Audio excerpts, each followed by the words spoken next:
मुझे अपने पुराने साथी श्री राम कृपाल यादव जी के नामांकन कार्यक्रम में भाग लेकर के दानापुर में आने का अवसर प्राप्त हुआ और जिनके नाम पर भारत ने अपना उपग्रह छोड़ा था, ऐसे आर्यभट्ट का नाम जानते होंगे। ये दानापुर उनकी जन्मभूमि भी है।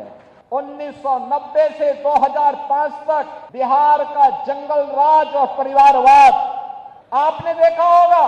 कौन वे लोग थे जिन्होंने बिहार की ज्ञान भूमि को, बिहार की इस आध्यात्मिक ज्ञान भूमि को परिवारवाद और अपराध की भूमि बना करके यहाँ के हमारे नौजवानों के सामने पहचान का संकट खड़ा कर दिया था। यहाँ विकास के नाम पर उस कालखंड में किस प्रकार की अराजकता फैलाई गई थी, ये किसी से छुपा हुआ नहीं। विकास के नाम पर यहाँ पर पेशेवर गुंडे और माफियाओं को सत्ता का संरक्षण 1990 से 2005 के बीच में प्रदान करके पूरे बिहार के विकास को बाधित कर दिया गया था। आज डबल इंजन की ये भारतीय जनता पार्टी एनडीए की सरकार बिहार के अंदर उसको और प्रभावी ढंग से आगे बढ़ाने के लिए इस चुनाव में फिर से बिहार वासियों का आह्वान करने के लिए आई है। अब बिहार में अपराध को अपनी बपौती बना करके अपहरण का उद्योग चलाने का दुस्साहस नहीं कर सकता। अब तो केंद्र सरकार ने और राज्य सरकार ने मिलकर के विकास के जिन कार्यक्रमों को आगे बढ़ाया है, उन कार्यक्रमों में अब पेशेवर माफिया और अपराधी कहीं बाधक नहीं बन पाएंगे। यहाँ पर चारा घोटाले जैसे महा घोटालों में खर्च होकर के बिहार के नागरिकों के सामने पहचान के एक संकट को खड़ा कर दिया गया था। एनडीए के हर प्रत्याशी को विजयी बना करके भेजिए, रामकृपाल यादव जी को भारी बहुमत से विजयी बना करके भेजिए। सभी समस्याओं का समाधान यहाँ पर भी होगा। ऐसे ही होगा जैसे माफियाओं की जमीन को वापस लेकर के और गरीबों के लिए आवास बन रहे हैं ना उत्तर प्रदेश में, यहाँ पर भी बनेंगे। चिंता की कोई बात नहीं, अवश्य बनेगा। आज अयोध्या में तो भगवान राम का भव्य मंदिर का निर्माण कार्य पूरा हो चुका है, रामलला विराजमान हो चुके हैं। अब बिहार में भी मां जानकी का मंदिर बन रहा है। लगभग 900 करोड़ रुपए की लागत से बिहार में भी वह कार्य प्रारंभ हो गया है। भारत माता की वंदे वंदे, सियावर रामचंद्र भगवान की, माता जानकी की, नमः पार्वती पतये हर हर। पूर्व केंद्रीय मंत्री श्री राम कृपाल यादव जी के नामांकन कार्यक्रम में आज मुझे आप सबके बीच में आप सबसे संवाद करने का सौभाग्य प्राप्त हो रहा है।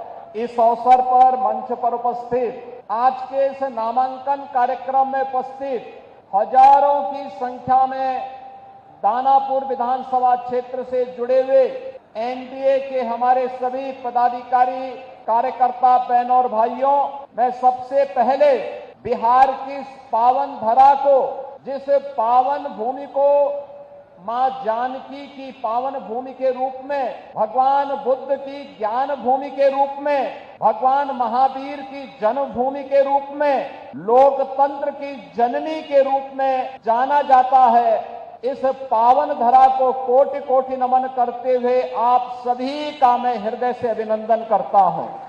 ये मेरे लिए अत्यंत सौभाग्य का विषय है कि दीपावली और छठ महापर्व के पूर्व मुझे अपने पुराने साथी श्री राम कृपाल यादव जी के नामांकन कार्यक्रम में भाग लेकर के दानापुर में आने का अवसर प्राप्त हुआ, क्योंकि दानापुर इसकी अपनी महत्ता है। आप भारत के महान गणतज्ञ और जिनके नाम पर भारत ने अपना उपग्रह छोड़ा था, ऐसे आर्यभट्ट का नाम जानते होंगे। ये दानापुर उनकी जन्मभूमि भी है। याद रखना, आचार्य कौटिल्य, चंद्रगुप्त मौर्य और अशोक महान जैसे महाप्रतापी राष्ट्र शिल्पियों को देने वाला हमारा यह बिहार और गुरु गोविंद सिंह जी महाराज की पावन जन्मभूमि के रूप में भी हमारा यही बिहार और यही क्षेत्र जाना जाता है। गुरु गोविंद सिंह जी ने कहा था, बेहु सिवावर मोही है शुभ कर्मन ते कबहू न टरो। यानी गुरु गोविंद सिंह जी का यह अमर वाक्य आज भी हर भारतीय को एक नई प्रेरणा प्रदान करते हैं। और ये यहाँ की धरती इस बात की गवाह है कि गुरु गोविंद सिंह जी महाराज जब पटना साहिब से उनको बाहर जाना हुआ तो पहला पड़ाव यही दानापुर उनका रहा है। बचपन में उनका पहला पड़ाव यही दानापुर बना था। आज उस दानापुर में मुझे भी आने का सौभाग्य प्राप्त हुआ है। बहनों और भाइयों, आज डबल इंजन की सरकार बिहार में फिर से स्थापित हो और डबल इंजन सरकार में बिहार की गति डबल स्पीड से आगे बढ़ती हुई दिखाई दे। जो कार्य पिछले 20 वर्षों में माननीय श्री नीतीश कुमार जी के नेतृत्व में डबल इंजन की एनडीए की सरकार ने करके दिखाया है, वह गति, वह स्पीड इसी प्रकार से बनी रहे, इसके लिए अपने बिहार के बहनों और भाइयों का आह्वान करने के लिए आज मैं यहां दानापुर से आह्वान करने के लिए आपके बीच में आया हूं। बहनों और भाइयों, कौन नहीं जानता है 1990 से 2005 तक बिहार का जंगल राज और परिवारवाद आपने देखा होगा। कौन वे लोग थे जिन्होंने बिहार की ज्ञान भूमि को, बिहार की इस आध्यात्मिक ज्ञान भूमि को परिवारवाद और अपराध की भूमि बना करके यहां के हमारे नौजवानों के सामने पहचान का संकट खड़ा कर दिया था। यहां विकास के नाम पर उस कालखंड में किस प्रकार की अराजकता फैलाई गई थी, एक किसी से छुपा हुआ नहीं। विकास के नाम पर यहां पर पेशेवर गुंडे और माफियाओं को सत्ता का संरक्षण 1990 से 2005 के बीच में प्रदान करके पूरे बिहार के विकास को बाधित कर दिया गया था। बिहार के नागरिकों के सामने, बिहार के नौजवानों के सामने पहचान का संकट खड़ा हो गया था और वह व्यक्ति बिहार से प्लान कर रहा था, जिसके मन में एक भाव था बिहार के बारे में कुछ करने की, बिहार को आगे बढ़ाने की और बिहार की अपनी उस परंपरा को जिसने कभी भारत को नेतृत्व दिया था, भारत के स्वर्ण युग को लाने का अवसर जिस बिहार ने दिया था, अपने पूर्वजों की स्थापना को पुनर्स्थापित करने का जो जज्बा था, उस जज्बे को उस कालखंड में किस प्रकार से रौंदने का काम हुआ था, यह किसी से छुपा हुआ नहीं। और इसीलिए पिछले 20 वर्ष में बिहार को उस कलंक से मुक्त करने का काम एनडीए की सरकार ने जिस प्रभावी ढंग से किया है, आज डबल इंजन की ये भारतीय जनता पार्टी एनडीए की सरकार बिहार के अंदर उसको और प्रभावी ढंग से आगे बढ़ाने के लिए इस चुनाव में फिर से बिहार वासियों का आह्वान करने के लिए आई है। बहनों और भाइयों, अब बिहार में यहां के विकास को कोई बाधित नहीं कर सकता। यहां अपराध को कोई अपना जन्मसिद्ध अधिकार नहीं बना सकता। अब बिहार में अपराध को अपनी बपौती बना करके अपहरण का उद्योग चलाने का दुस्साहस नहीं कर सकता। अब तो केंद्र सरकार ने और राज्य सरकार ने मिलकर के विकास के जिन कार्यक्रमों को आगे बढ़ाया है, उन कार्यक्रमों में अब पेशेवर माफिया और अपराधी कहीं बाधक नहीं बन पाएंगे। इस दृष्टि से आज एनडीए की सरकार ने बिहार के अंदर भी प्रभावी भूमिका के साथ कार्य करना प्रारंभ किया है। आज बिहार का नौजवान जब बिहार से बाहर जाता है, हर क्षेत्र में अपनी एक पहचान बना के दिखाता है। वह जिस भी क्षेत्र में गया, लेकिन कुछ लोगों ने 1990 से लेकर 2005 तक बिहार के नौजवानों की प्रतिभा को कुंद करने का काम किया था। बिहार के सामने पहचान का संकट खड़ा किया था और बिहार इसकी दंश को लंबे समय तक झेलने के लिए मजबूर हुआ था। एक से एक बड़े घोटाले यहां पर हुए थे। जो पैसा यहां के विकास में खर्च होता, नौजवानों के रोजगार पे खर्च होता, बाढ़ जैसी समस्याओं का समाधान करने के लिए, दियरा के ब्रिजेज के निर्माण के लिए, अमृत योजना में जनता को नगरीय क्षेत्र में बुनियादी सुविधा देने के लिए, हर घर नल के माध्यम से शुद्ध पेयजल की आपूर्ति करने में खर्च होता, वह पैसा यहां पर चारा घोटाले जैसे महा घोटालों में खर्च होकर के बिहार के नागरिकों के सामने पहचान के एक संकट को खड़ा कर दिया गया था। अब वह पहचान का संकट एनडीए की सरकार ने बिहार से समाप्त किया है। आज बिहार का नौजवान हर एक क्षेत्र में अपनी पहचान के साथ आगे बढ़ रहा है। आज बिहार में आधुनिक इंफ्रास्ट्रक्चर दिखाई दे रहा है। अब बिहार में विकास की इस दौड़ में बिहार की इस नई प्रतिस्पर्धा को बाधित करने के लिए फिर से आरजेडी और कांग्रेस में और उनके सहयोगी दलों में, इंडी गठबंधन में फिर से एक उन्होंने शरारत शुरू की है। और वह शरारत शुरू की है विकास बनाम बुरके का। जब भी बिहार विकास के बारे में चर्चा कर रहा है, जब बिहार के नौजवानों के मुंह पे विकास की चर्चा है, जब विकास की प्रतिभा को लेकर के बिहार का नौजवान आगे बढ़ना चाहता है, तब यहां पर बुरके को लेकर के कांग्रेस ने, आरजेडी ने नई बहस को आगे बढ़ाने का कुत्सित प्रयास किया है। आप मुझे बताइए, क्या इनको फर्जी पोलिंग करने का अधिकार दिया जाना चाहिए? क्या यहां पर विदेशी घुसपैठियों को आकर के बिहार के गरीबों का, बिहार के दलितों का, बिहार के नागरिकों के अधिकार पर क्या उन्हें डकैती डालने की छूट देनी चाहिए? बहनों और भाइयों, आरजेडी और कांग्रेस फर्जी पोलिंग करवाने की इस अपनी कुत्सित चेष्टा को और जो एक पारदर्शी और स्वच्छ चुनाव प्रक्रिया के तहत हर मतदाता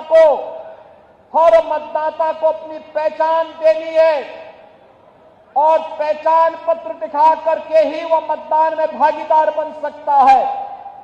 जब इसको आगे बढ़ाने की कार्रवाई के साथ एनडीए की सरकार उसका समर्थन कर रही है, एनडीए के सभी दल उसका समर्थन कर रहे हैं, लेकिन कांग्रेस, आरजेडी और उनके सहयोगी दल कहते हैं नहीं, फर्जी पोलिंग होनी चाहिए।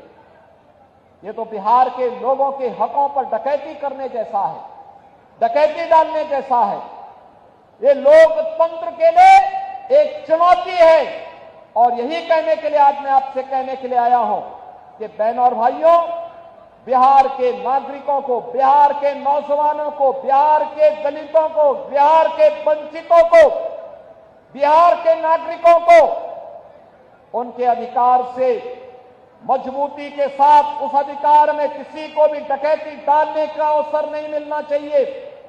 यह दिखाने के लिए आज जब चुनाव आयोग मजबूती के साथ आगे बढ़ा है, तब ये लोग दुष्प्रचार का सहारा ले रहे हैं। आप मुझे बताइए, आप दुनिया के अंदर कहीं जाएंगे, आपको अपनी पहचान दिखानी पड़ती है ना। आप कहीं जाते हैं तो आपको उस देश में या वहां पर जाते हैं तो वहां पर आप जाते हैं तो जाकर के आप अपनी पहचान दिखाते हैं, अपनी चेहरा दिखाते हैं। लेकिन ये लोग चाहते हैं कि बिना चेहरा देखे, बिना चेहरा देखे, बिना पहचान पत्र देखे जिसकी मर्जी आए वो वोट डाल दे। और इसीलिए तो ये चाहते हैं कि ईवीएम मशीन न रहे। ये चाहते हैं कैसे पहले मतदाता पत्रों की चोरी करके, जबरदस्ती छिनैती करके, डकैती डाल करके ये लोग जबरदस्ती मतदान करके एक गरीब के हक पर डकैती डालते थे। आज भी आरजेडी कांग्रेस उसी अपने कालखंड की ओर ले जाने का कुत्सित प्रयास कर रही है। उन स्थितियों में हर मतदाता को जागरूक होकर करी मतदान करने के लिए अपने आप को तैयार होने के लिए आगे आना होगा। बहनों और भाइयों, दिल्ली में प्रधानमंत्री मोदी जी के नेतृत्व में और बिहार में एनडीए के नेता और बिहार के मुख्यमंत्री नीतीश कुमार जी के नेतृत्व में आज बिहार विकास की नित नई ऊंचाइयों को प्राप्त कर रहा है। आज बिहार में विकास भी है, विरासत भी है। जो लोग कहते थे कि अयोध्या में राम मंदिर नहीं बन पाएगा, आज आप देख रहे होंगे जब बिहार का राम भक्त बिहार से जाता था, नारा लगाते हुए कहते हुए जाता था कि रामलला हम आएंगे, मंदिर वहीं बनाएंगे, तब एक कांग्रेस और आरजेडी के लोग कहते थे क्या ये संभव कर पाएंगे क्या? प्रश्न करते थे। बिहार के चुनाव में हम लोग आते थे, हमसे पूछा जाता था क्या राम मंदिर बन पाएगा? हम कहते थे जरूर बनेगा। तब भी हम कहते थे जरूर बनेगा। और बहनों और भाइयों, आज अयोध्या में तो भगवान राम का भव्य मंदिर का निर्माण कार्य पूरा हो चुका है, रामलला विराजमान हो चुके हैं। लेकिन अब बिहार में भी मां जानकी का मंदिर बन रहा है। लगभग 900 करोड़ रुपए की लागत से बिहार में भी वह कार्य प्रारंभ हो गया है। यही है विरासत, यही है विरासत, यही है हमारी विरासत। हम भगवान राम और मां जानकी की इस परंपरा पर भी गौरव की अनुभूति करते हैं। हमें चंद्रगुप्त मौर्य, भगवान बुद्ध और चाणक्य की परंपरा पर भी गौरव की अनुभूति होती है। यह बिहार की वो भूमि है जब कांग्रेस ने लोकतंत्र के गले को घोटने का काम किया था, तब यही बिहार उठ खड़ा हुआ था। यहां का नौजवान खड़ा हो गया था। सरदेव जयप्रकाश जी के नेतृत्व में यही पटना में उन्होंने हुंकार भरी थी और कहा था कि देश के लोकतंत्र का गला घोंटने का अधिकार किसी को भी नहीं देंगे। लेकिन आज जो कांग्रेस लोकतंत्र का गला घोंटने का काम की थी, उसी कांग्रेस की झोली में आरजेडी ने अपने को गिरवी करके रख दिया है। ये जेपी के सपनों पर पानी फेरने का काम ये लोग कर रहे हैं। अपने लूट को बचाने के लिए, अपने भ्रष्टाचार पर पर्दा डालने के लिए ये लोग कांग्रेस की झोली में जाने का काम किए हैं। बहनों और भाइयों, हम सबको बिहार, जिसने दुनिया को लोकतंत्र का पाठ पढ़ाया था, वैशाली का गणतंत्र उसका उदाहरण है। दुनिया के अंदर ज्ञान भूमि के रूप में महात्मा बुद्ध को इसी बिहार की धरती में, गया में ज्ञान प्राप्त हुआ है। दुनिया का प्राचीनतम विश्वविद्यालय नालंदा इसी बिहार की धरती ने दिया है। देश को पहला राष्ट्रपति डॉक्टर राजेंद्र प्रसाद जी के रूप में इसी बिहार की धरती ने दिया है। और वह बिहार आज विकास की जिन ऊंचाइयों को प्राप्त कर रहा है, कांग्रेस और आरजेडी को कतई अच्छा नहीं लगेगा। बहनों और भाइयों, बिहार की इस परंपरा को हम लोगों ने भी अपने यहां मजबूती के साथ जोड़ने का काम किया है। आप याद करिए, सरदेव जयप्रकाश जी की जन्मभूमि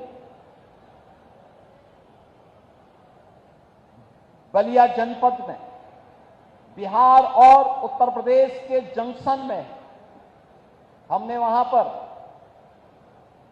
1977 में सरदेव जयप्रकाश जी ने उत्तर प्रदेश सरकार को लिखा था कि वहां के चिकित्सालय का नामकरण अगर हो सके तो उनकी धर्मपत्नी के नाम पर करवा देना। लेकिन समाजवादी पार्टी ने उत्तर प्रदेश के अंदर नहीं किया, कांग्रेस ने नहीं किया।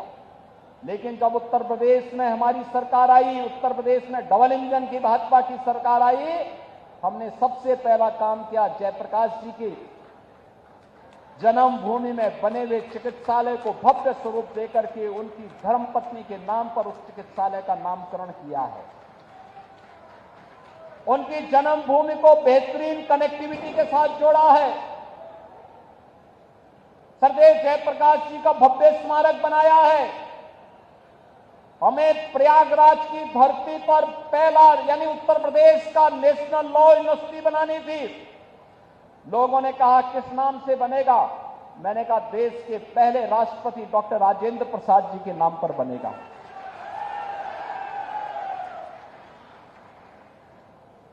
अयोध्या की कनेक्टिविटी कहां की होनी चाहिए? हमने कहा पहली कनेक्टिविटी उत्तर प्रदेश की अयोध्या की सीतामढ़ी के लिए होनी चाहिए और हम लोगों ने उसको राम जानकी मार्ग के रूप में, उसे 4 लेन के रूप में हम लोग उसको मजबूती के साथ आगे बढ़ाने का काम कर रहे हैं। बहनों और भाइयों, उत्तर प्रदेश और बिहार की विरासत मजबूती के साथ आगे बढ़ेगी।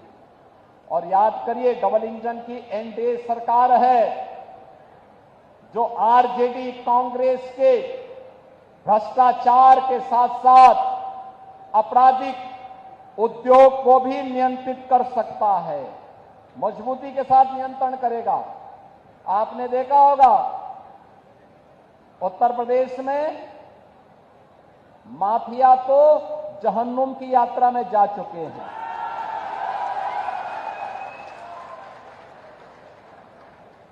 उत्तर प्रदेश में बड़े बड़े जो दुर्दांत अपराधी पहले अपने आप को छाती ठोक करके अपहरण उद्योग में लिप्त थे, आरजेडी के ही पार्टनर वहां पर भी इस अराजकता को फैलाते थे। आज उनकी क्या दुर्गति हो रही है। और हम लोगों ने तो इनकी प्रॉपर्टी को भी जब्त करके गरीबों के लिए आवास बनाने प्रारंभ कर दिए। सबसे आवास, हर गरीब को आवास। मोदी जी प्रधानमंत्री आवास दे रहे हैं। देश के अंदर उन्होंने करोड़ों लोगों को आवास दिया, 4 करोड़ लोगों को आवास दे दिया। ये काम कांग्रेस भी तो कर सकती थी। 12 करोड़ गरीबों के घर में शौचालय बना दिए।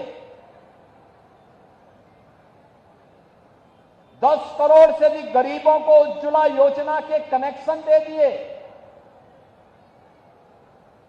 50 करोड़ गरीबों को आयुष्मान भारत की 5 लाख रुपए की स्वास्थ्य बीमा का प्रतिवर्ष सुविधा उपलब्ध करवाई जा रही है। देश के अंदर 80 करोड़ गरीबों को कोविड कालखंड से लेकर के लगातार 29 तक फ्री में राशन की सुविधा का लाभ दिया जा रहा है। बहनों और भाइयों, ये काम कांग्रेस भी कर सकती थी, लेकिन गरीब कल्याण न कांग्रेस के एजेंडे में था, न आरजेडी के एजेंडे में। इनके एजेंडे में तो परिवार कल्याण था, स्वयं का परिवार का कल्याण हो। इनके एजेंडे में कांग्रेस का भी परिवार का कल्याण था और आरजेडी के भी एजेंडे में वही परिवार कल्याण था। एनडीए ने पूरे भारत को और बिहार के अंदर पूरे बिहार को ही अपना परिवार मान करके बिना भेदभाव की योजनाओं का लाभ दिया। और इसीलिए जब प्रधानमंत्री मोदी जी दिल्ली से बड़े बड़े इंफ्रास्ट्रक्चर दे रहे हैं, आज बिहार की पहचान बन रही है। बिहार में नए नए विश्वविद्यालय बन रहे हैं, बिहार में मेट्रो जैसी आधुनिक पब्लिक ट्रांसपोर्ट की सुविधा प्राप्त हो रही है, इनलैंड वाटर वे की सुविधा आ रही है, नए एयरपोर्ट बन रहे हैं, नौजवानों के लिए नौकरी और रोजगार की नई नई संभावनाएं आगे बढ़ रही हैं। और इन स्थितियों में विकास की आभा समाप्त नहीं होने देनी है। दीपावली में जैसे हर घर में एक जगमगाहट होती है, छठ के पर्व में एक महा उत्सव जैसा माहौल होता है, ऐसे लोकतंत्र की धरती पर लोकतंत्र का कमल इसी प्रकार से खिलता हुआ दिखना चाहिए कि एक तरफ बिहार विकास करेगा और दूसरी तरफ एनडीए की सरकार मजबूती के साथ यहां के गांव के लिए, गरीब के लिए, किसान के लिए, नौजवान के लिए, महिलाओं के लिए और समाज के प्रत्येक तबके के उत्थान के लिए इन कार्यक्रमों को मजबूती के साथ आगे बढ़ाती रहेगी। इस विश्वास के साथ आज मैं आप सबके साथ आया हूं जुड़ने के लिए। चुनाव के दौरान बहुत यहां पर आने का अवसर प्राप्त होगा, लेकिन मैं आप सबको इस बात के लिए आह्वान करने के लिए आया हूं। ये बिहार में चुनाव प्रचार की शुरुआत है और ये मुझे अच्छा लगा कि मुझे अपने पुराने साथी श्री रामकृपाल यादव जी के ही नामांकन में पहले कार्यक्रम में भाग लेने का अवसर प्राप्त हुआ है। हम लोग संसद में काफी पुराने रहे हैं, एक साथ काम करते रहे और मजबूती के साथ बिहार की आवाज को मजबूती प्रदान करते रहे हैं। हमें बिहार में फिर से उस राम राज्य के उदाहरणा को चरितार्थ करना है, जिसको लेकर के यहां स्वर्ण यानी देश का स्वर्ण युग यही बिहार ने प्रदान किया था। बिहार ने आज से 2000 वर्ष पहले हम फिर से बिहार को वहां लेकर के जाएंगे और इसके लिए एनडीए सरकार आवश्यक है। एनडीए के हर प्रत्याशी को विजयी बना करके भेजिए, रामकृपाल यादव जी को भारी बहुमत से विजयी बना करके भेजिए। और बहनों और भाइयों, आप ये मान करके चलिए, जो भी आपकी अपेक्षाएं हैं, आकांक्षाएं हैं, दियारा में ब्रिज का हो, चाहे यहां के सिविल लाइन और ड्रेनेज की समस्या और बुनियादी सुविधाओं का, गरीबों के लिए आवास का, ये सभी समस्याओं का समाधान यहां पर भी होगा। ऐसे ही होगा जैसे माफियाओं की जमीन को वापस लेकर के और गरीबों के लिए आवास बन रहे हैं ना उत्तर प्रदेश में, यहां पर भी बनेंगे, चिंता की कोई बात नहीं, अवश्य बनेगा। इन्हीं शब्दों के साथ मैं श्री रामकृपाल यादव जी को जीत की अग्रिम बधाई देता हूं। आप सभी को दीपावली और महाछठ की भी हृदय से शुभकामनाएं देता हूं। छठी माई से यही प्रार्थना है कि आपके घर में, आपके परिवार में वह इसी प्रकार से उत्सव और मंगल का माहौल बनाती रहे, आप सबके जीवन में इसी प्रकार से खुशहाली आती रहे। इस विश्वास के साथ मैं अपनी वाणी को देता हूं विराम। मेरे साथ बोलेंगे जय जय श्री राम।